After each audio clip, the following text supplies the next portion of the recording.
Hi everyone, welcome to your channel I learn. आज हम chapter 8 reach for the top का part 1 Santosh Yadav का video 1 करने वाले हैं।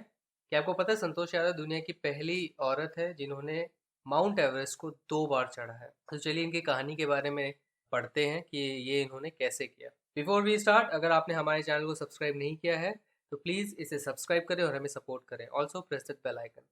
Before you read, think for a while and make a list of 3 to 5 persons you idolize or admire very much for their achievements. Your idols may be from any sphere of life, sports, medicine, media or art and culture. So ये आपको एक group activity करनी है जिसमें आपको 3 से 5 लोगों की लिस्ट बनानी है जिन्हें आप आइडियलाइज करते हैं। आइडियलाइज करना है ना, जिन्हें आप आइडल मानते हैं। सो ये वर्ड कहाँ से आया है? अगर आप किसी चीज़ को आइडल मानते हैं, आइडल मतलब आप उसको पूजते हैं, वर्शिप करते हैं, जैसे हम भगवान की पूजा करते हैं। सो किसी की पूजा करना यानी किसी को बहुत ज़्यादा एडमायर करना। तो आइडलाइज का मतलब होता है किसी को एडमायर करना या किसी को बहुत ज़्यादा प्यार करना। उसके लिए भी ये वर्ड इस्तेमाल हो सकता है, बट यहाँ पे जो करेक्ट मीनिंग है वो है एडमायर।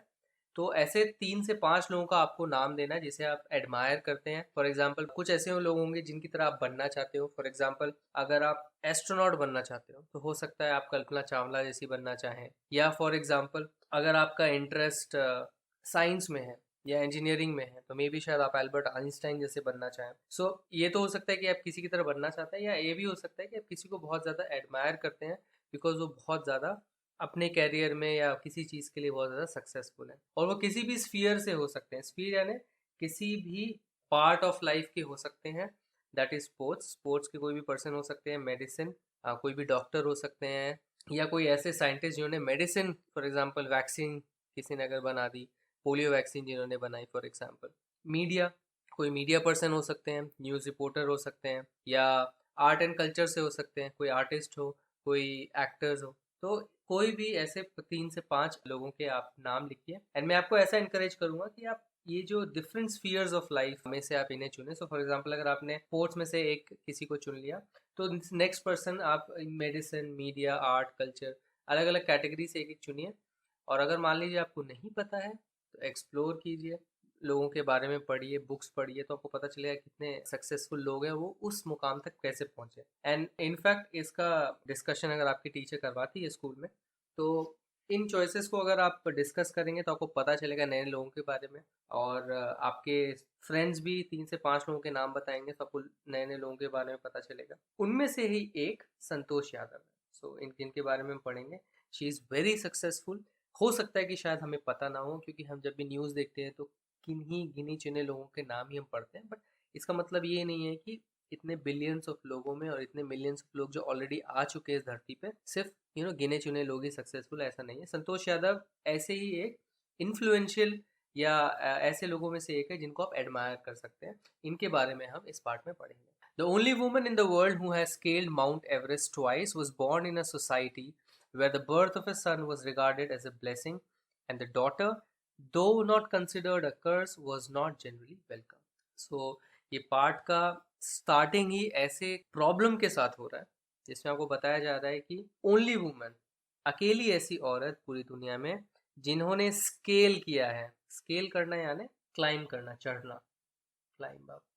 सो ऐसे अकेली औरत जिन्होंने माउंट एवरेस्ट 2 बार चढ़ा है, ऐसी सोसाइटी में उनका जन्म हुआ था जहाँ पे बेटे का पैदा होना, बर्थ ऑफ ए सन यानी बेटे का पैदा होना, एक ब्लेसिंग, आशीर्वाद के रूप में माना जाता था। और daughter, even though not considered a curse. So even though लड़कियां जिन्हें शाप नहीं माना जाता था, ऐसा नहीं माना जाता कि वो शापित है कि मेरे को शाप लग गया, एक बच्ची पैदा हो गई, बट जनरली वो उनका स्वागत भी नहीं होता था।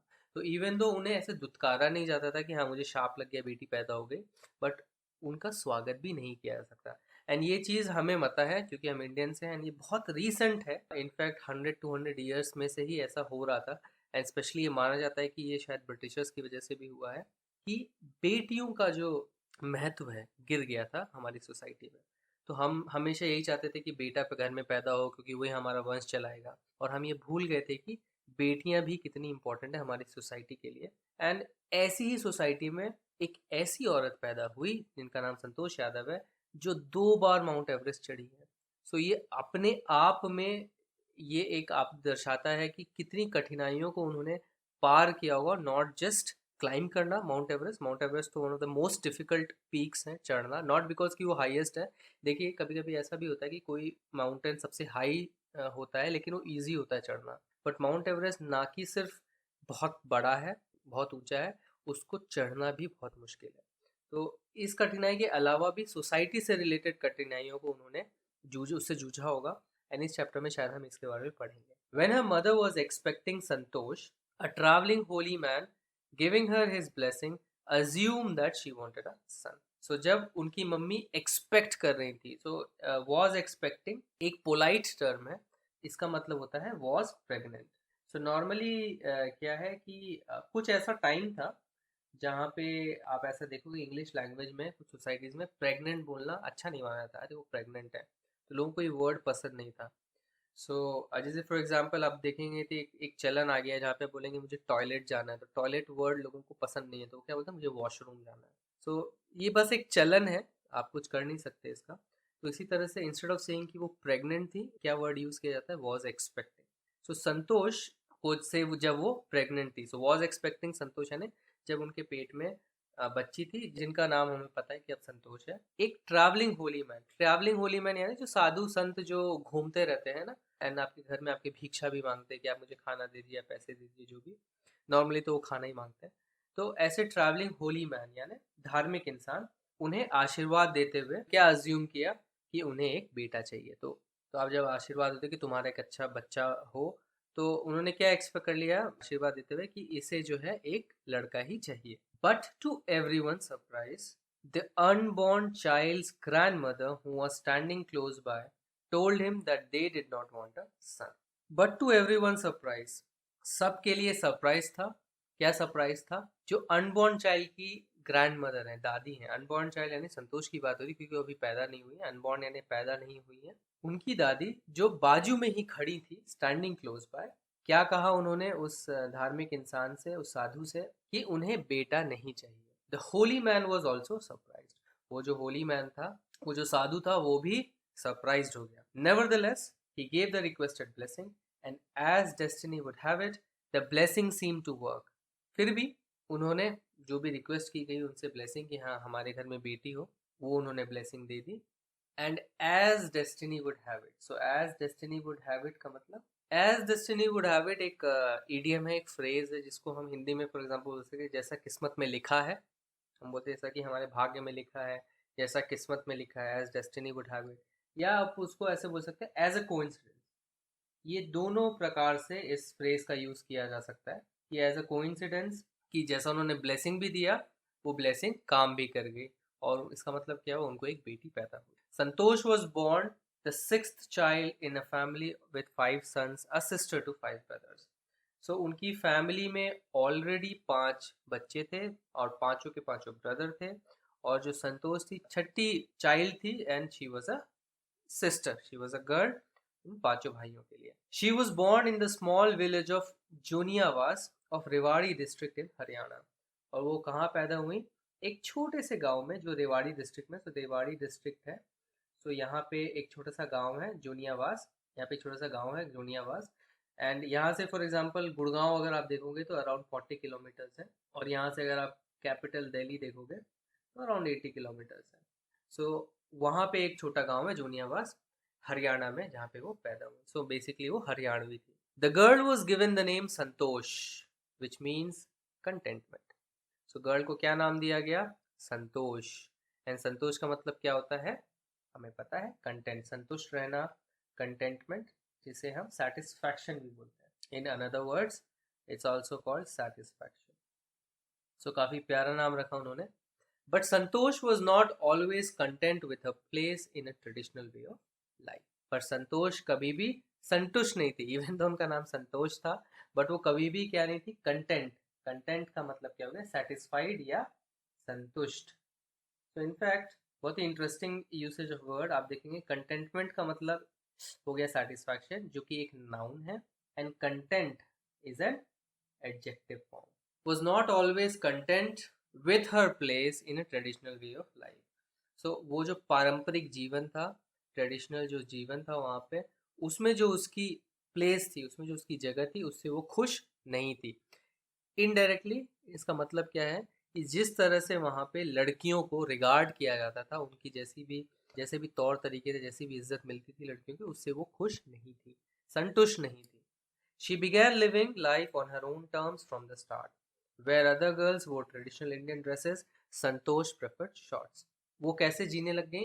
अपने टर्म्स में जीने लग गई स्टार्टिंग से ही. So on her own terms यानी अपने मर्जी के मुताबिक, जिसे आप बोलते हैं ना टर्म्स एंड कंडीशंस है, इस चीज़ की देखिए टर्म्स एंड कंडीशंस है, ये आपको मानना पड़ेगा. सो ऑन हर ओन टर्म्स का मतलब क्या हो गया कि अपनी मर्जी से वो स्टार्टिंग से अपनी लाइफ जीती थी. जहाँ दूसरी लड़कियां ट्रेडिशनल इंडियन ड्रेसेस पहनती थी, जैसे सलवार कुर्ती हो गई मान लीजिए, कुछ तो साड़ियाँ भी पहनती थी, तो उसके अलावा वो क्या पहनती थी? शॉर्ट्स पहनती थी. वो प्रेफर करती थी, उन्हें ज़्यादा क्या पसंद था कि वो शॉर्ट्स पहने. एंड आपको पता है कि इंडियन सोसाइटी, हमारी सोसाइटी में लड़कियों का शॉर्ट्स पहनना, हाफ पैंट पहनना तो बिल्कुल अच्छी तरीके से नहीं देखा जाता था. इनफैक्ट आज भी अगर आप गाँव में जाओगे तो बहुत ही रेयरली आप ऐसा सीन देखोगे कि लड़कियां शॉर्ट्स पहनी है. एंड ये तो जन्मी कब थी? 1969 में. सो यू कैन इमेजिन कि 1969 में ये ऐसी लड़की थी जिनमें इतना गट्स था कि वो ट्रेडिशनल ड्रेस छोड़ के शॉर्ट्स पहनती थी.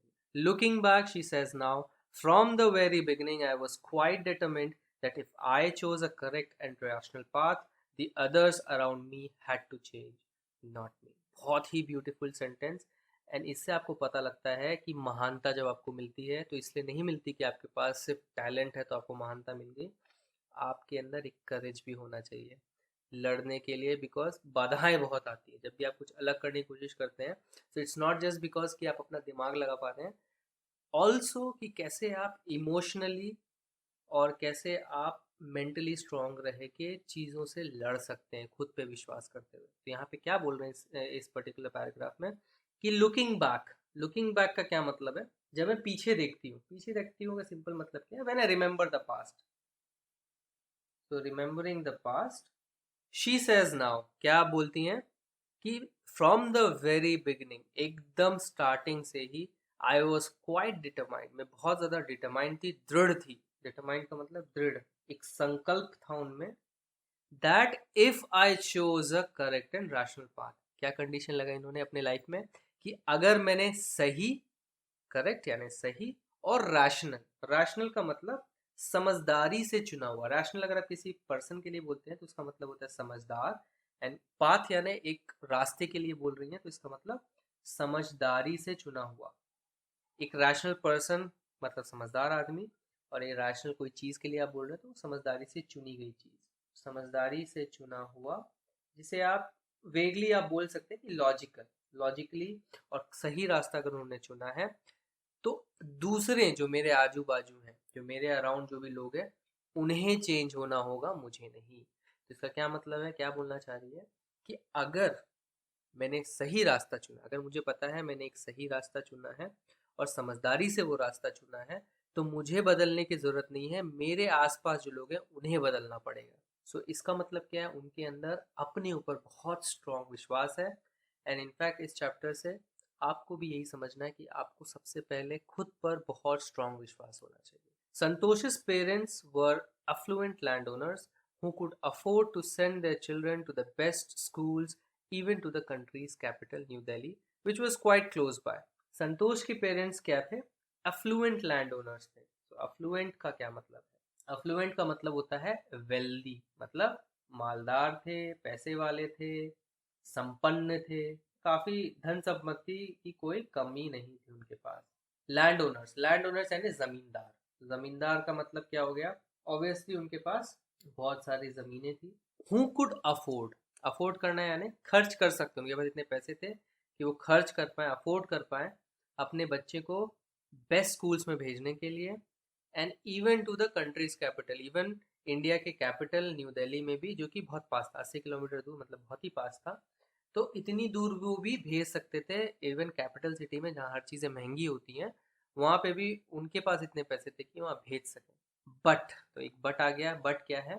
इन line with prevailing custom in the family, Santosh had to make do with the local village school in line with the prevailing custom. So in line with यानी according to, किसी चीज के मुताबिक करना, मतलब in line to that thing. So in line with what? prevailing यानी current या प्रचलित, जो उस समय की प्रचलित कस्टम थी, वहाँ का जो उस समय का कस्टम था उस फैमिली में, उनकी फैमिली में संतोष हैड टू मेक डू यानी सेटल या मैनेज करना या काम चलाना जिसे हम कहते हैं. तो किससे काम चलाना पड़ा? Local village school. सो उनके जो विलेज में जो स्कूल था, लोकल स्कूल, उनसे काम चलाना पड़ा. So she decided to fight the system in her own quiet way when the right moment arrived. So क्या डिसाइड किया संतोष ने? कि वो इस सिस्टम से लड़ेंगी. ये जो खराब सिस्टम है जहाँ पे लड़कों को तो बाहर भेज दिया जाता है अच्छी पढ़ाई करने के लिए, पर लड़कियों को नहीं भेजा जाता है. इस सिस्टम से फाइट करेंगी वो अपने शांत तरीके से, इन अ क्वाइट वे, जब सही समय आएगा. when right moment arrived. And the right moment came when she turned 60. और वो राइट मोमेंट कब आया? जब वो 16 साल की हो गई. तो 16 साल अगर आप इमेजिन करेंगे, 16 साल तब होता है जब हम बोर्ड दे चुके होते हैं. सो बोर्ड हम दे देते हैं एंड फिर हम जो है 11-12 की पढ़ाई करने जाते हैं.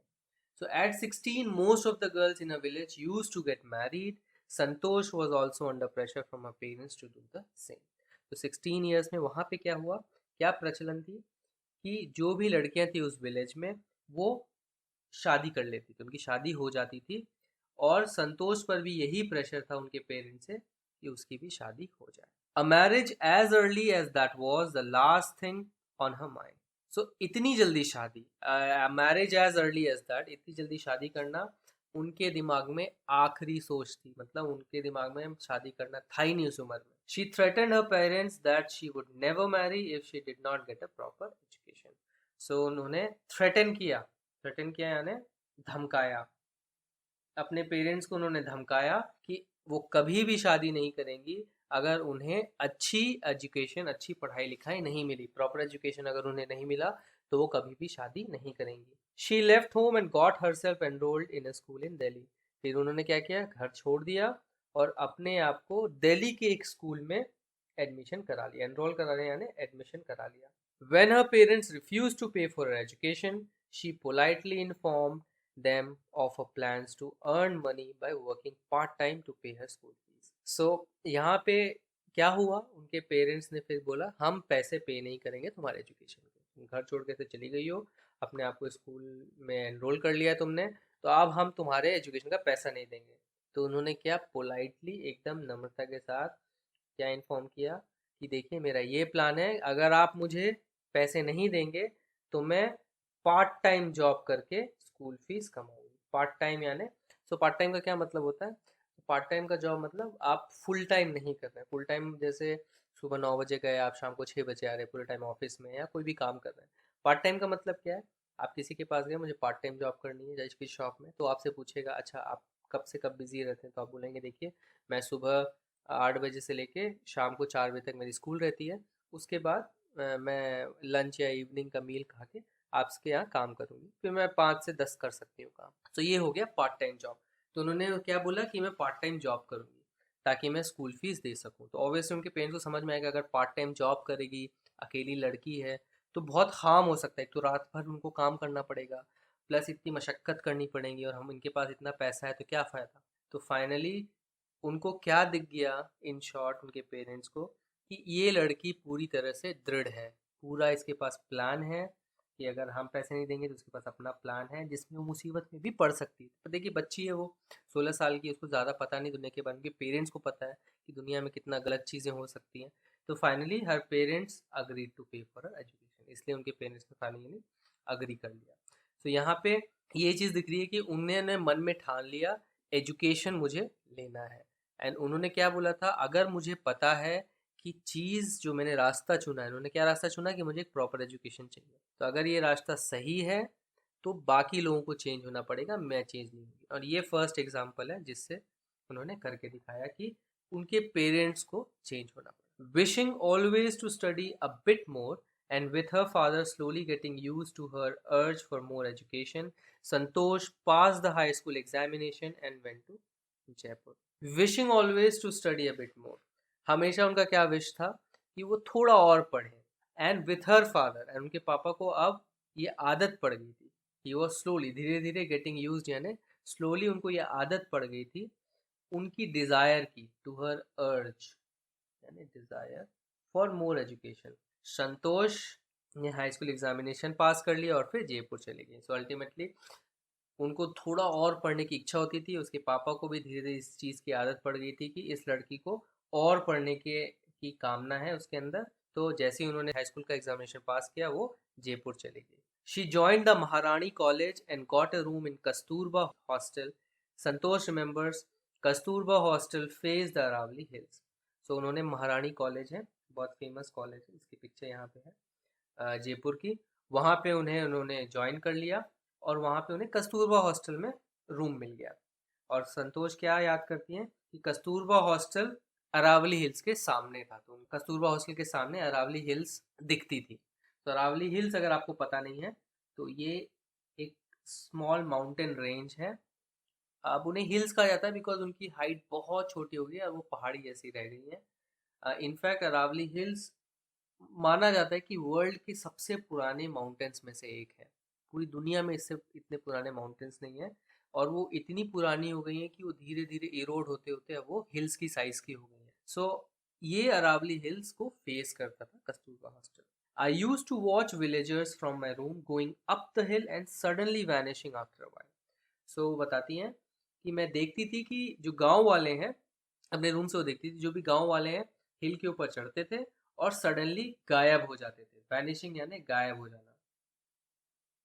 गायब हो जाते थे कुछ देर के बाद. मतलब हिल पे चढ़े और उस साइड से जब उतरते होंगे तो ऑब्वियसली उनको दिखना बंद हो जाएंगे. One day I decided to check it out myself. So एक दिन मैंने क्या डिसाइड किया कि मैं उसे देख के आती इस हिल को. I found nobody except a few mountaineers. और मुझे वहाँ पे कोई नहीं दिखा एक्सेप्ट फ्यू माउंटेनियर्स, कुछ माउंटेनियर्स के सिवाय.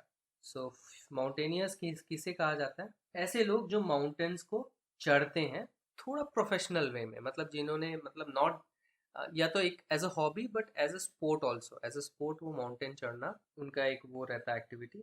Person who does mountain climbing.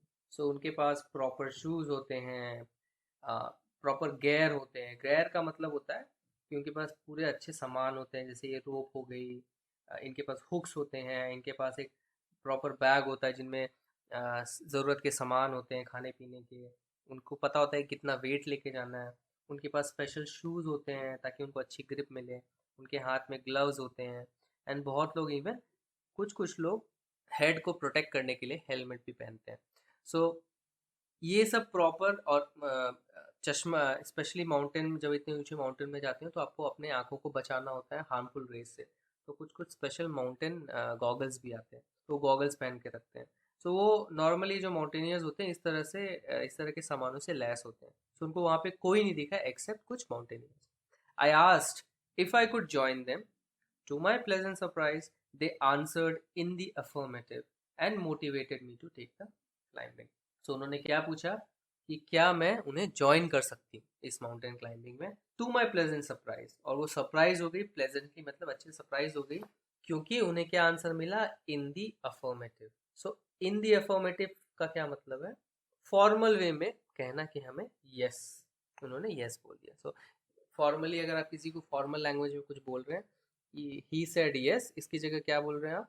He said in the affirmative. इसका सिंपल मतलब है कि उन्होंने हाँ कहा. और सिर्फ हाँ ही नहीं कहा, उन्होंने मोटिवेट भी किया क्लाइंबिंग के लिए. सो उन्होंने क्या किया? प्रोत्साहित किया उन्हें चढ़ाई के लिए. सो माउंटेन क्लाइंबिंग के लिए उन्हें प्रोत्साहित किया. Thanks for watching this video. अगर ये वीडियो को पसंद आए तो इस वीडियो को एक लाइक दीजिए, हमारे चैनल को सब्सक्राइब कीजिए और अपने comments and feedbacks comment section में ज़रूर लिखिए. आप हमारे चैनल को सब्सक्राइब इस गोल लोगो पे क्लिक करके सब्सक्राइब बटन दबा के कर सकते हैं. इस बेल आइकन को भी प्रेस करना ना भूलें ताकि हमारे सारे वीडियोस की नोटिफिकेशंस आप तक जल्द से जल्द पहुंचे. इस चैप्टर के अगले पार्ट के लिए स्टे ट्यून्ड. Bye bye.